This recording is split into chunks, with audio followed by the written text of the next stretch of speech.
Good day. My name is Jacob Martinez. I'm a third-year student here at Sam Houston State University, and today I'll be presenting to you on the benefits of abnormal psychology and how its studies have helped to influence the development of a deeper understanding in psychological disorders, and also in helping to develop treatment options for individuals who have been diagnosed with psychological disorders. Though you may be asking yourself, what is abnormal psychology? Well, in the general field of psychology as a whole, abnormal psychology is a branch that dedicates its research and studies to abnormal behaviors that have been deemed unusual or abnormal. And the purpose of this research is to find the correlation between the behaviors being studied and psychological disorders already on file. And through this research, psychologists are able to compile data for clinical psychologists or psychiatrists to use in their field of work so that they may properly diagnose individuals with the psychological disorders that they best represent the symptoms of. Though it wasn't as easy as it is now today to get access to the kind of information that psychologists have access to now. And as you look at different points in history, it would have been really helpful for the information that we have today to be available to the people back then. Because as you can see, for many centuries before the 15th century, much of Western society had believed in the demonological model of looking at psychological disorders, meaning that their perspective on psychological disorders was heavily influenced by religious bias or superstitious bias as well. And so if you went to your doctor in 1000 AD complaining of hearing things that weren't really there or seeing things that weren't really there, would have been the case of onset schizophrenia, but instead, their solution to fix your delusions would have been to drill a hole in the base of your skull in a brutal process known as trepanation in order to release the evil spirits that were attempting to possess you. Now, in hindsight, it's a terrible idea, but they didn't know that at the time, and that they were doing the best thing possible for somebody with those types of symptoms. But during the 15th and 16th century, asylums that were once used to treat patients with leprosy are now being used to treat patients of psychological disorders. And so this is a step in the right direction in terms of caring for the mentally ill population. However, the conditions in these mental asylums was horrid and atrocious, and the treatments that the patients were being put through were just as bad. As you had many doctors and psychologists at the time that were following a medical model that stated that an imbalance in bodily humors such as black bile, yellow bile, phlegm, and blood are what gave way to psychological disorders manifesting in the first place. And so you had doctors that would purge their patients to the point of dehydration, or bleed their patients to the point of fainting or even dying. However, things do get better.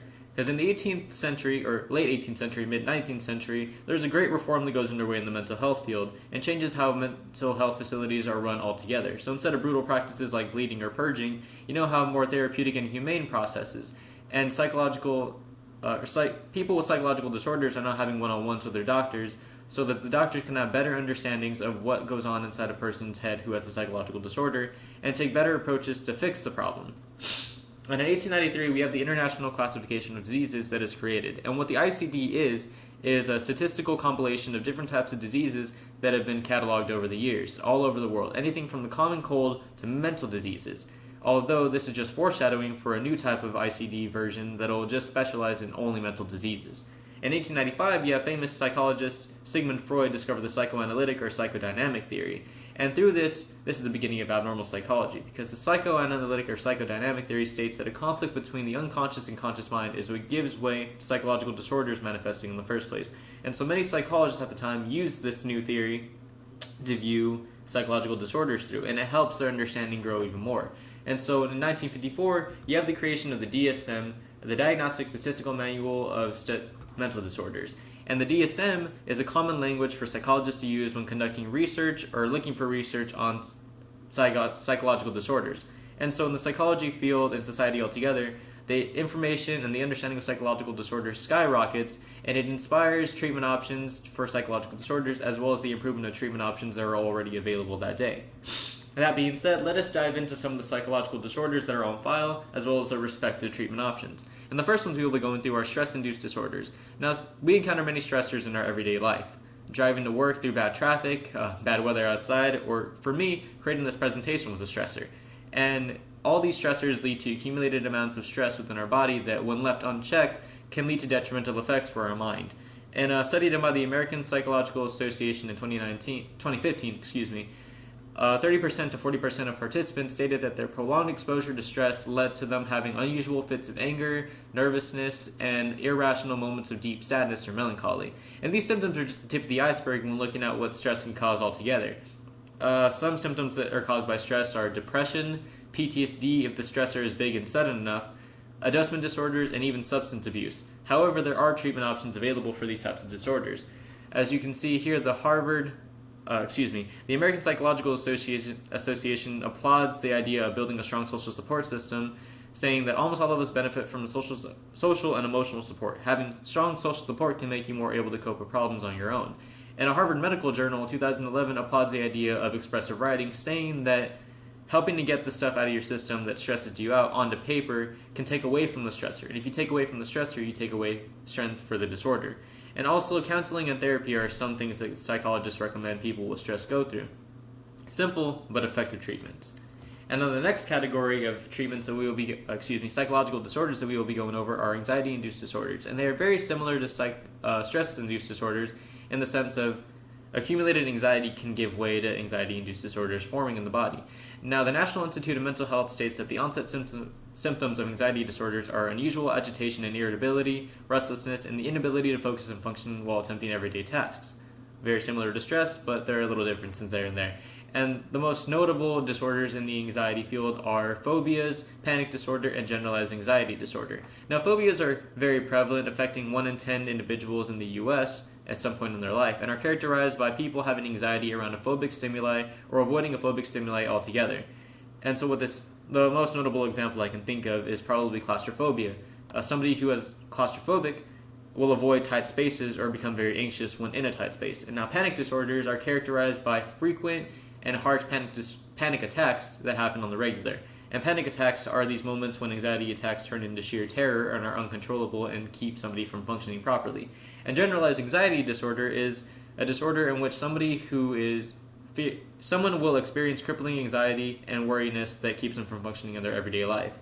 So instead of anxiety being a defense mechanism for the car going 100 miles behind you in a 30, or somebody following you in a dark alley, you have anxiety for every little thing from going outside, walking through a pile of leaves, or even going to bed. Things that are irrational. However, there are treatment options for these disorders, and it goes into two categories, with one of them being drug therapy, and usually the prescription of antidepressants to kind of stifle the disorders of anxiety, or kind of stifle the symptoms of the disorders. However, the only disadvantage associated with drug therapy is that once the person comes off of their medication, the symptoms will usually flare up again, as drug therapy is only used to suppress the symptoms, not cure the disorder. But cognitive behavioral therapy, although working slower than drug therapy and getting rid of the symptoms, is a good way to just cure a disorder altogether, as trainings in different ways to stay calm under pressure or anxiety-inducing situations like cognitive restructuring or relaxation training is usually a good way to get rid of the anxiety-induced disorder altogether. And also another one mainly used for phobias, known as desensitization, is the introduction of phobic stimuli to somebody who has a phobia of it, and slowly increasing the amount of phobic stimuli the person sees on a daily basis to make them not necessarily numb, but less afraid of the phobic stimuli altogether. Now, the last category of disorders that we will be going over are schizophrenic spectrum disorders. And now these ones are very interesting because the psychology field has a very little understanding of this psychological disorder as a whole. And the DSM states that there's no exact cause for schizophrenia spectrum disorders, but there are different predispositional factors such as genetic, environmental, and social factors. Now, there are two different types of schizophrenia, acute and chronic. Now, the acute onset schizophrenia usually goes in the form of just one phase, and it is a psychotic break that will change somebody's personality rapidly overnight from being mild-tempered, well-mannered, and well-adjusted to delusional and disruptive. Whereas the chronic onset schizophrenia usually takes a longer gradual, not increase necessarily, but it takes a longer time to develop fully inside the body, taking 3 phases. Now, the prodromal phase, which is the first phase, is characterized by, it's characterized by cognitive behaviors that are impaired. So you have these people developing poor hygiene through not showering or forgetting to change every so often, and also having impaired speech function, so they no longer know how to interact socially. And that's just the first phase. The second phase is the acute phase, which is characterized by psychotic breaks or episodes and grossly catatonic and paranoid behavior. And if both of these phases go left unchecked, it will go into the residual phase, which is the same as a prodromal phase in sense of symptoms. However, the symptoms are more severe and more intense. And it's also accompanied by a delusional state of mind. And there are also 2 different variations of schizophrenia in this field. Schizophreniform is a type of schizophrenia that only lasts from 1 to 6 months, as opposed to schizophrenia that will last throughout a lifetime. There's no cure for it, unfortunately. And the other one is delusion disorder, which is a delusional state of mind accompanied by paranoia and other symptoms of the residual phase. Now, there are treatment options available. Although there is no cure, there are treatments for schizophrenia. Drug therapy would be the most notable one and the most used one, as there are pill form and injectable antipsychotics that are used to treat people with schizophrenia. And it does lower the symptoms in somebody who has schizophrenia enough for them to be able to learn how to control it on their own if they combine drug therapy with cognitive behavioral therapies. In cognitive behavioral therapies, there are psychosocial rehabilitation or community-based rehabilitation, where these individuals are admitted to communities that are run by mental health professionals, where they learn how to function in everyday life and how to contribute to society in learning how to get a job, learning how to drive a car, learning how to cook for themselves, all within the safety of a self-contained community. And there's also social support therapy, usually done within families, where a loving, an affectionate, and successful relationship between a schizophrenia patient and their family can help mitigate the chances of them having a psychotic break, keeping them from even going past the acute phase and developing schizophrenia. Now, it goes without saying that abnormal psychology is very beneficial, in not just the psychology field, but in the world, as there are many different treatment options that have been agreed by professionals in the mental health field to be effective in treating psychological disorders. And the abnormal psychology field is ever expanding, and the knowledge we gain from abnormal psychology is ever expanding as well. And it's able to arm our psychiatrists and clinical psychologists today with the tools they need to be able to properly care for people with psychological disorders. Thank you.